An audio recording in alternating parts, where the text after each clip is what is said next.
Hey there, and welcome to the Hot Slice. Hey, this is the podcast brought to you by Pizza Today magazine. I am your host, executive editor Denise Greer, and with me is editor-in-chief himself, Jeremy White. Hello, Jeremy. Good morning, Denise. Good morning. I actually have my coffee, so I'm good to go. I'm peppy. I've got my water in my trusty baseball cup. I've already had my 2 coffees for the morning, so I'm peppy as well. All right. So before we get into our guest, we got to talk about something right now because what just got started? We are now officially taking registrations for Pizza Expo 2022.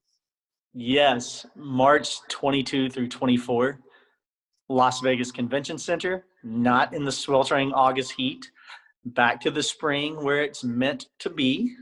Yes. Registration now open. Visit pizzaexpo.com.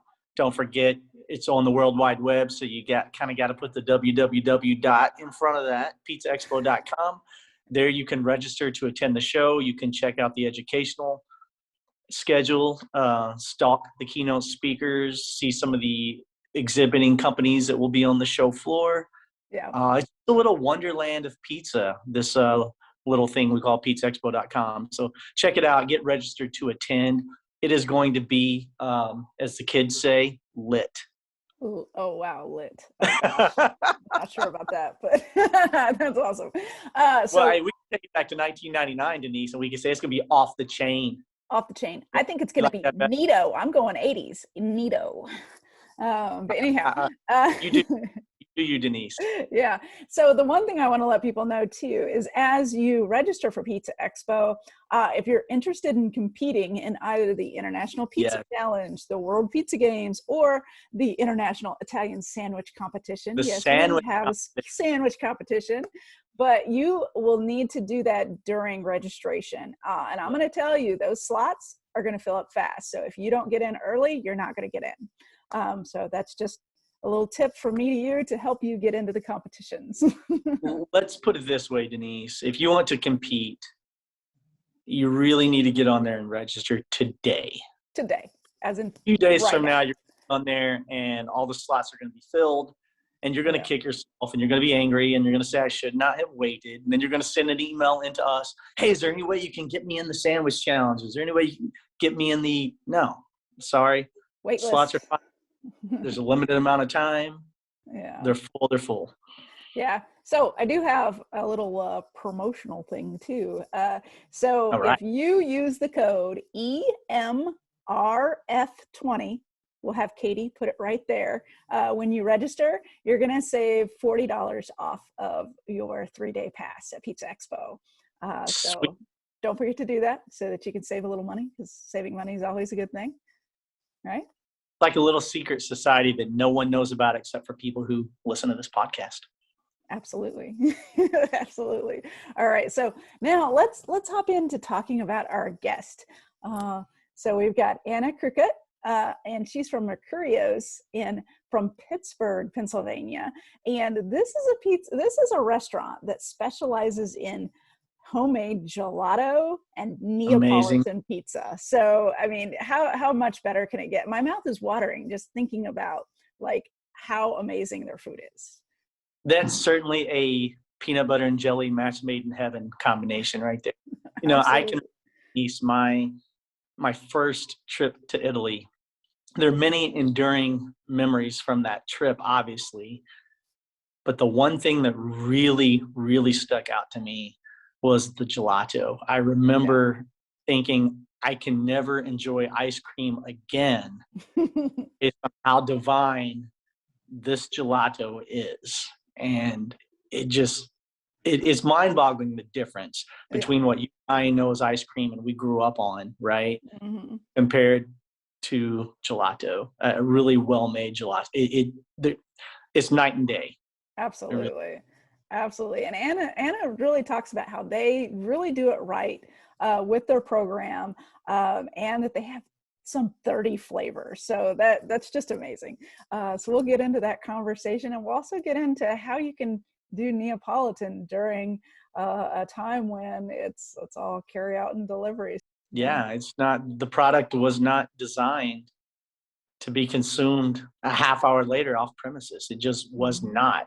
So the pandemic was, while pizza fared very well, no doubt. Neapolitan, that's tough. It's tough to pull off. Oh, that's tough to pull off, but there they are. They have multiple locations, and they're doing it. So Yep. let's just jump right into talking to Anna about the business. Awesome. Performance Food Service is proud to deliver high-quality products, innovative technology, and custom operational solutions to restaurants of all sizes across the country. The flagship division of Performance Food Group, with deep roots in the restaurant industry, Performance Food Service has been the exclusive distributor of the Roma family of brands for more than 65 years. This signature relationship has allowed Performance Food Service to become a leader in the pizza and Italian segment of food service nationwide. Every pizza you serve makes an impression. Make each one count with Bacio Exceptional Italian Pizza Cheese. With a kiss of buffalo milk, velvety melt, extraordinary stretch, no overbrowning, and superb reheat, Bacio is the unparalleled performer designed to consistently impress. And only Bacio offers the Gold Club Rewards program, which provides monthly cash back and exclusive marketing support.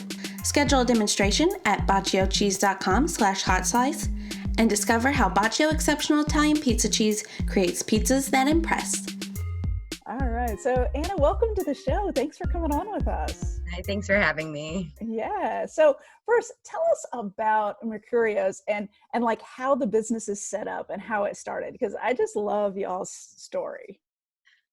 Okay, so my parents decided in 1999 to open a gelato shop in our small town in Katanning.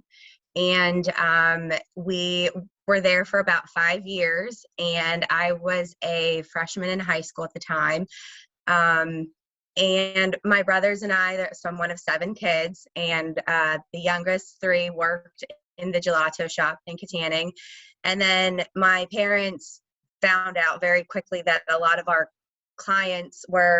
customers were from Pittsburgh, and we were about 40 minutes away from the city. So they decided to move the retail end of the business to a high-end area in Pittsburgh. And we had that for another 5 years through college. And then my brother Michael and I graduated in 2008. And the business was, we're in Pittsburgh, so it's seasonal. We would close in November, and we would reopen in March or early April, depending on that year.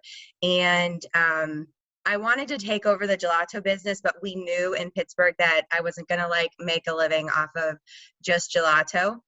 It worked for my parents because that wasn't their primary income, but for me, so Michael was like, let's just do restaurant. I made pizza in high school and I worked in restaurants in college. It would be great. So we did it. Fortunately for us at the time, it was 2008, 2009, and the market was down. There were a lot of open storefronts, and the rent wasn't too expensive. And so it was just everything kind of came together all at once. So we opened Mercurio's Pizza and Gelato. I think a funny thing that people don't generally know about us is that I had never had one of Michael's pizzas prior to the day that we opened our restaurant. Wow. He tried to duplicate it in our home ovens, but we didn't have, the fire ovens that people have now or access to. We had to wait for the permits for our oven to be lit. Well, and let's set the stage on what style of pizza you're doing, because that's very different. Very important. We do Neapolitan style. Yeah. So we sent him to New York to train with Roberto, and he was there. And I had eaten this pizza, but just never the one that we were selling in our restaurant. But the thing is, Michael he's been the brother out of the 7 of us that's always good at everything. So I knew it would be good. I just had never had it before. So he was building this menu, and I had no insight on exactly what to offer him. So, but we kind of just in the beginning, I really stuck to doing the gelato. He stuck to doing the pizza.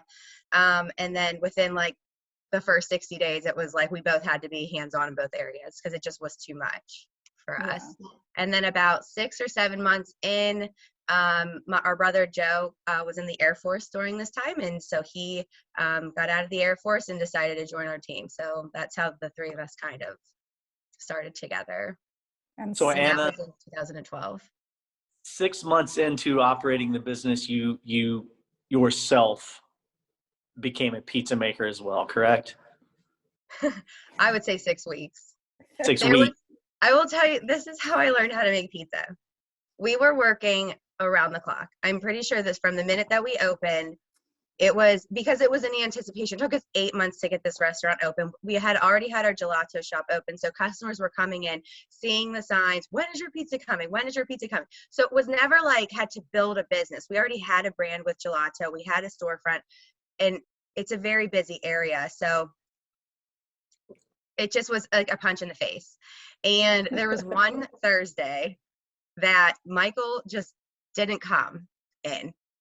I called him and I was like, where are you? We're opening in 10 minutes. And he was like, I can't come today. I can't do it. I mean, you are working 15, 16-hour days, going home, waking up 8 a.m., doing all the prep. You know, we would make the pizza, take the order, make the salad, bring it to the table. I mean, we just were so, I mean, I was 24. I don't know what I was thinking or why I thought this was a good idea. But that's why it was a good idea. He was like, you can make pizza. And I was like, I mean, I can make one at a time. I can't make for a restaurant. And he was like, yeah, you can. You're fine. So that's how I learned. I like taught myself on it.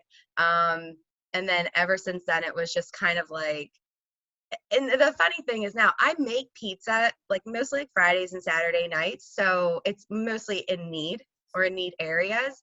But my brothers, you know, Mike will be at one restaurant, Joe will be at the other. And if somebody calls off, I'll jump in.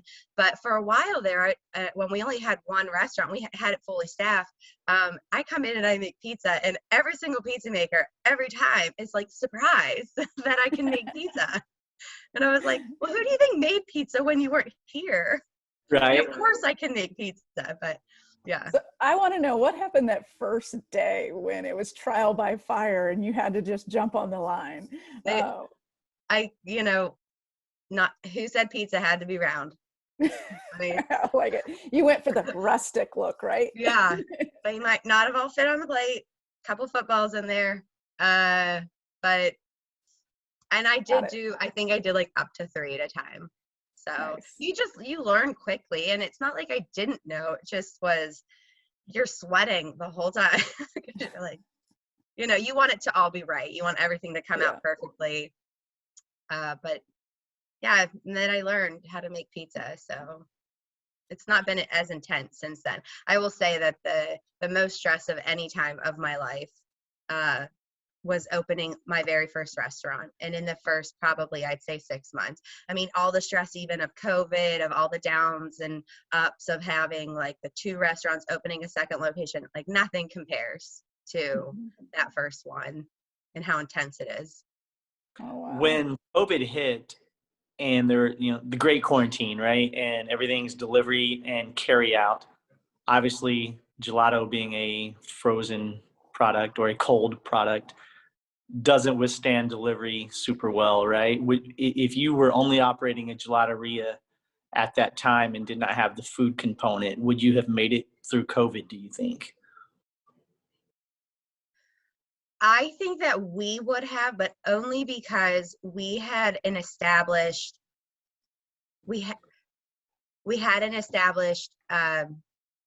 business model. So at the time of COVID, we were probably open for 19 years already. And our gelato business is a wholesale manufacturer. There's no retail. So we sell our gelato to our restaurants, and we sell our gelato to other restaurants, other hotels. So we already had our customers in that regard. The problem was that they all closed down, right? So they're not selling our gelato. So we kind of, a lot of them asked us to pint for them. So we were doing carry out quantities, carry out containers so that they wouldn't have to scoop it. So we kind of changed how they bought what from us. But the other thing is, like, right before that as well, we had signed with the distributor. So we distribute our gelato through PenMac in Pittsburgh. And so it helped. I mean, it wasn't great, but again, our Shady Side location where we were was it's in an awesome area. It's right around a lot of campuses. It's right by the Shadyside Hospital. It's in a walking community. So people who didn't have to drive could just walk. So we had everything pinted, and people could order through pints.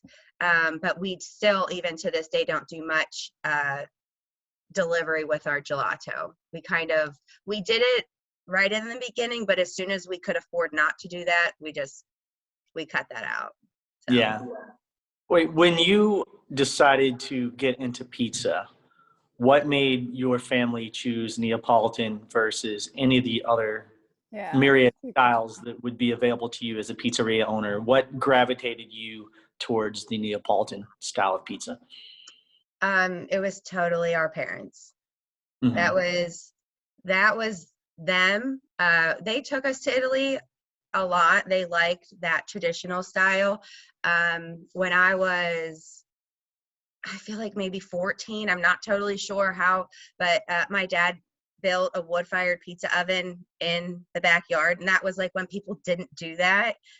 So he just always wanted to be able to like make pizza and to make that style specifically. Michael initially worked in Sicilian style, New York style, just a really great, like, we love that pizza because it's, what we grew up eating, but it was just, we thought that style of pizza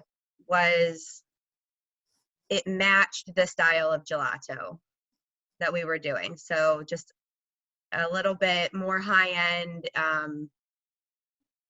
in theory, right? Mm-hmm. High end Sure. New York style. Sure. But our goal here was to be the most like authentic Italian dining experience. And so Neapolitan kind of came to mind with that. And then it matched with the gelato. So a lot of stuff that we do in the restaurant, even though we kind of wish it didn't, like, we love that about our brand, but at the same time, you like just admire other people and all of their creativity. And then we're over here like, can't put pepperoni on our pizza.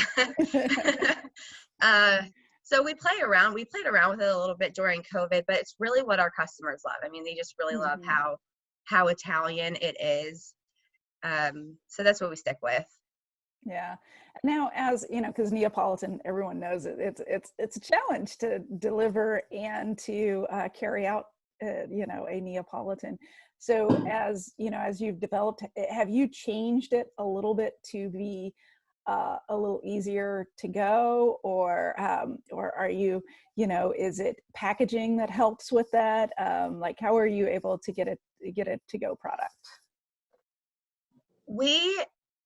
The difference in what we offered at the beginning was when somebody ordered, they could choose if they wanted it cooked the whole way through. We would give them instructions on how to finish the pizza in their oven at home, so we wouldn't cut it. But that was just kind of in their communication to us. Otherwise, we cooked it how we generally cook the pizza in the oven, and we put it in the box. Is such a tricky time because we've always had such great feedback and good reviews. And then we switched to doing carry out, and we learned very quickly that we're not designed for carry out, like not our product, not our system, not the way that we operate. And it was such a challenge to kind of figure out how to make our product, how to package it, like you were saying, different sheets to add to absorb the heat. We didn't change our boxes, but we changed the process of how, like, when the ticket would come in, we don't make the pizza until they show up to pick up the order. Yeah. So it gets tricky when somebody comes 15 minutes early or somebody comes 15 minutes late, but we did it to make it as fresh as possible, and people kind of understood that about it. So the second time they'd order, they would say, just make and don't cut it, and then they would finish it in their oven at home. But ever since we kind of opened up to full capacity, we went back to, I'd say, normal with no third party. You can call in and do carry out, but we don't allow, we just have like more control on the carry out because we want people to come in and eat. I mean, it's funny when somebody, writes a review and how like your pizza's greasy or something, and they ordered carry out. And then you say, well, I'd love for you to come into the restaurant and try it there. And they're like, well, you wanted everybody to eat it in the restaurant. Like, why do you offer carry out? And then I was like, do you know what's happening right now in the world? Nobody can come into my restaurant and eat it. So here we are, and that was just like not an adaptation that we like love. Yeah. I did not like to do that. So Neapolitan is designed to be eaten at the table and be out of the oven. Right. It's not a product supposed to withstand 25 minutes of delivery and then be consumed, 30 minutes after it comes out of the oven. It's just not. It's not. And the thing is, what we know now is that we leave a lot of money on the table because we can make more pizza. I can make more money, but it just wasn't worth the review, the quality of what people were getting. And so we did scale that back. I thought initially that it would be, really great when things got back to normal to have a full restaurant and full carry out. Cause you're like, well, now, like, we've never really built up a carry out. This is going to be great. And then it was like, no, it's not. That's just not what we do. Yeah.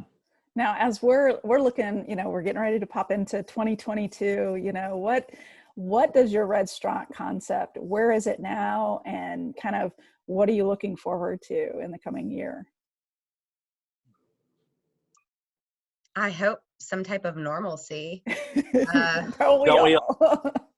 2021 did not start well, but I feel like we're finishing much more like normal in regards to how the restaurant is operating and what we're serving. We're getting our soup back on the menu, things that we pulled off because it was too labor intensive and we just didn't have the hands to do it, or the training that was required to make these specific items.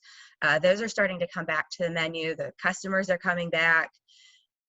Again, we stopped with a third-party delivery. So I feel like it feels to me like how it's supposed to when I walk in the restaurant. There was nothing worse than going to a restaurant every single day with no customers in it.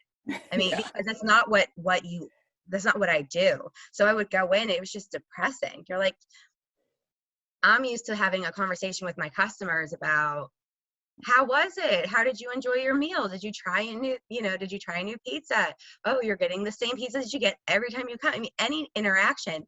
And then it went to like sticking a pizza in the trunk and waving through the glass, and just running back inside. And it was just very hard. So the restaurant feels very normal to me. Our problem with everybody else is the same, with labor, with training, holding on to the people who come in and then get another offer and kind of go out. Our one location, Shadyside, we were there for 10 years. It was very established with full-time staff. So that I'm not too worried about. But our Fox Chapel location was open for about 7 months before it was closed. Yeah. And so I feel like going into my 3rd year in that restaurant, it still has there's no rhythm to it. It's different all the time.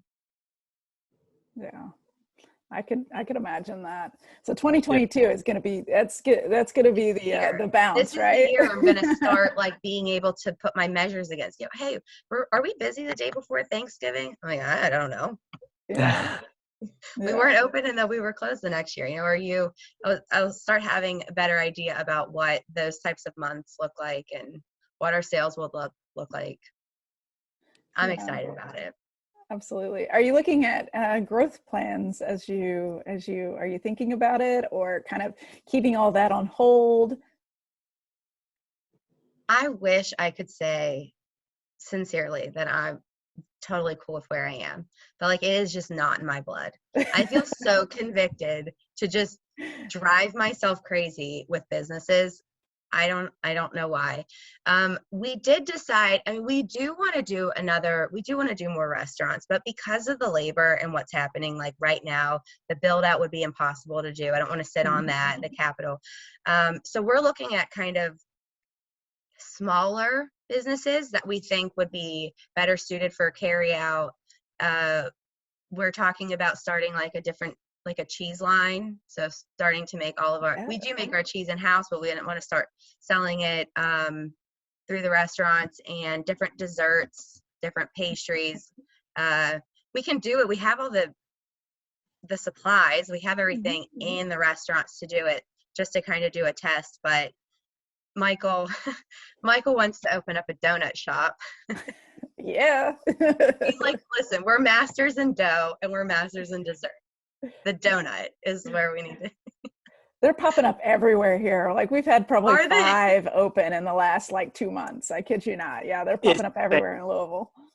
Donut, we're involved in the baking industry as well. We have some bakery shows, Artisan Bakery East in Atlantic City, International Artisan Bakery Show in Las Vegas. So we know a little bit about it, and donuts are red hot right now. Really across the country, they really are.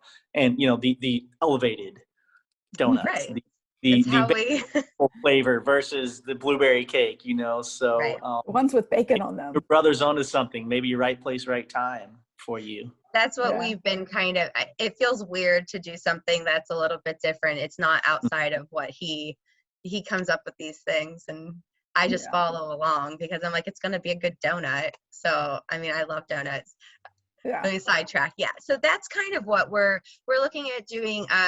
Pasta, making that. That's something that I've always wanted to do. Our grandma worked in an Italian grocery shop until she was 88 years old and made all of their pasta for them, the gnocchi, the ravioli. And so I've just always wanted to kind of do that. That's like so our family and what we do. It's outside of pizza, but still in the realm of Italian, but just not restaurants right now. I'm kind of over training. Yeah. I totally get that. We get it. Before we get you off of here, the one thing we need to talk about is gelato, because when I knew we were going to talk to you, I'm like, oh my gosh, I want to talk to her about gelato because gelato is amazing. And there aren't a lot of people that do it in-house, like that do their own gelato. And you are actually distributing your gelato. So, because a lot of people don't understand that side of the business of doing something on a larger scale like that. So kind of tell us a little bit about how that works. We make our gelato. When we first started making it, it's kind of a long process, and I'm winded, but no, you're good. The gelato is done in small batch. It's definitely different than ice cream and how that's manufactured. And we keep it at that. We do make everything in-house. But when we first started, we would pasteurize our own base, meaning we would make our own ice cream base. A lot of places that make homemade ice cream will buy their ice cream base from a local dairy. The dairy would deliver them the base. They would add in the strawberry flavor and then put it in the machine and make homemade ice cream. So that is what most people do.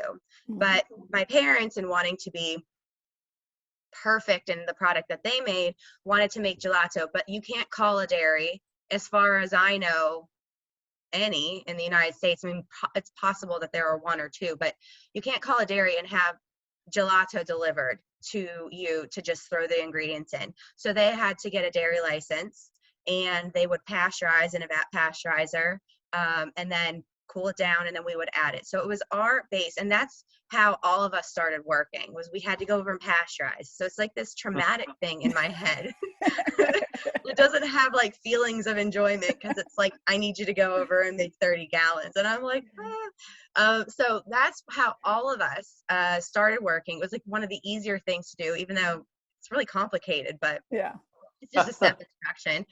But now we have a dairy, the Titusville Dairy, that's local to us, that we gave our recipe to. They make it 200 gallons at a time, and they deliver it to us, so that it's always, we just had to get rid of that. The other thing is, we started in Katanning. It was in a different health code area. I mean, we're still regulated by the Department of Agriculture, but when we moved to Allegheny County, it's so much more specific. The lab testing constantly, we have everybody, we're inspected once a month. So we had to get rid of kind of the pasteurizing. So they do make our chocolate base and our vanilla base. And then we do small scale. So if I need to make, and it's all done in liters, so I don't know what the conversion is still to this day, liters and gallons, but if I have to make, 24 liters or 17 liters of a flavor, we'll just make that, and we put it in the machine and extract it. So that's how we do it. And I love that part. I wish so much that I had more time in my life. I need more me's to like, enjoy the time in the restaurant and then enjoy, coming up with the flavors. I feel like finally after 2 years, I'm able to go back into the creativity part of the gelato making.